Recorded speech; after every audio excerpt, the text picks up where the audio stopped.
વિદ્યાર્થી મિત્રો, એક દીકરી પરણીને સાસરે જાય ત્યારે એ જ દીકરી ત્યાં જઈને કોઈકની પુત્રવધુ બને છે.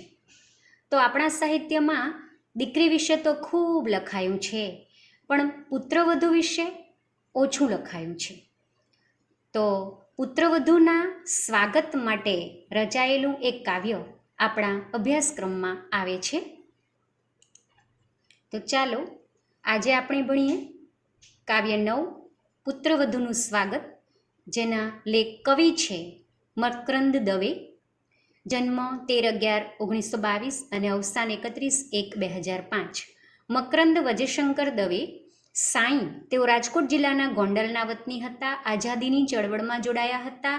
અનેક અખબારોમાં કામ કર્યું. તેમણે વલસાડ જિલ્લાના નંદીગ્રામમાં આદિવાસીઓ માટે કાર્ય કર્યું. ઝબુક વીજળી ઝબુક તેમનો બાળ કાવ્ય સંગ્રહ છે.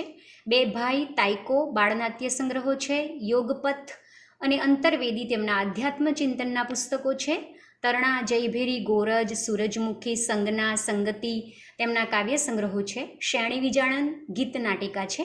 માટીનો મહેક તો સાદ નવલકથા છે. સતકેરી વાણી સંપાદિત ભજન સંગ્રહ છે. તેમને રણજીતરામ સુવર્ણચંદ્રક એનાયત થયો હતો. કાવ્ય પરિચય. ગુજરાતી સાહિત્યમાં પુત્રી વિશેના અનેક કાવ્યો છે, પણ પુત્રવધુનું સ્વાગત એક વિરલ કાવ્ય છે. કવિ પુત્રવધુને લક્ષ્મીજી સાથે સરખાવે છે. એના આવવાથી ઘરમાં 100 કમળની સુગંધ આવી તેમ વર્ણવી તેનો મહિમા કરે છે.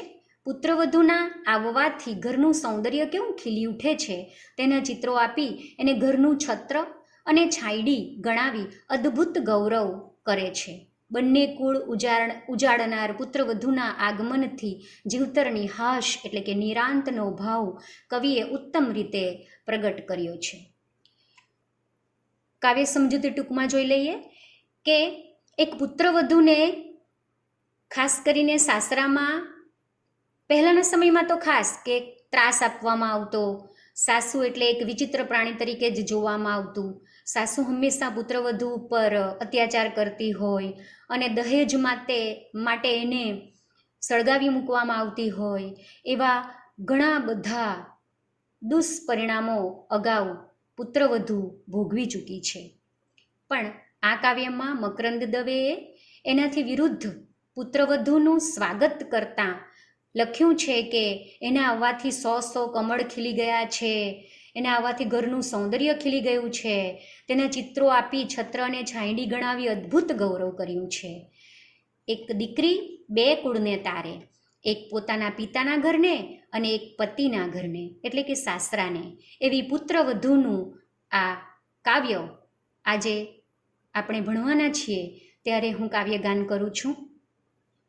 આજે લક્ષ્મી આવ્યા મારે આંગણે રે, લાવ્યા 100 કમલની સુગંધ ઓછવ મારે આંગણે.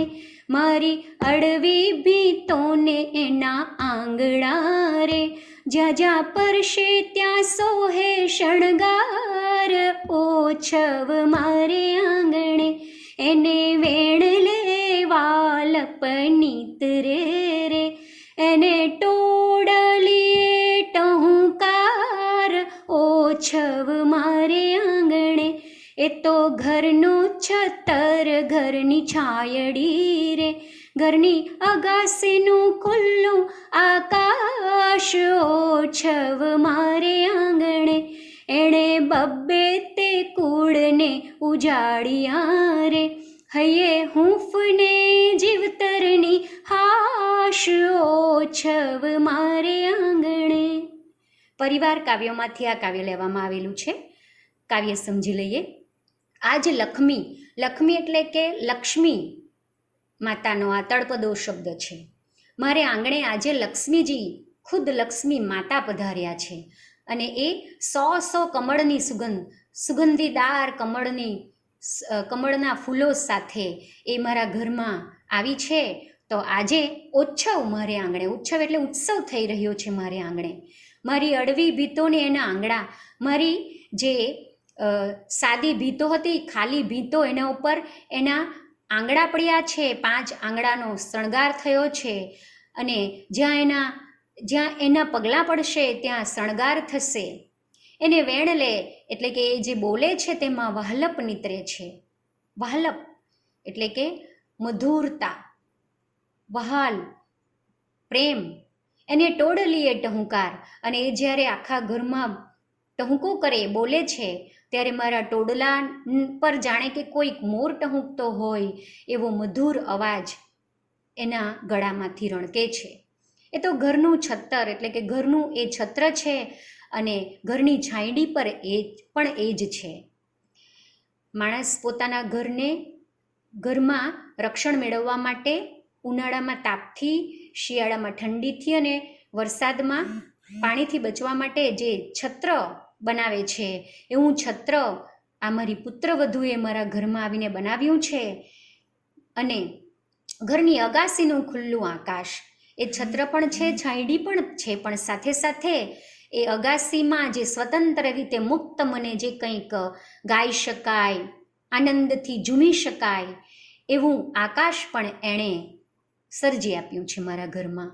અને એણે બબ્બે કુળને ઉજાડ્યા છે, એક એના પિતાનું અને એક એના પતિનું.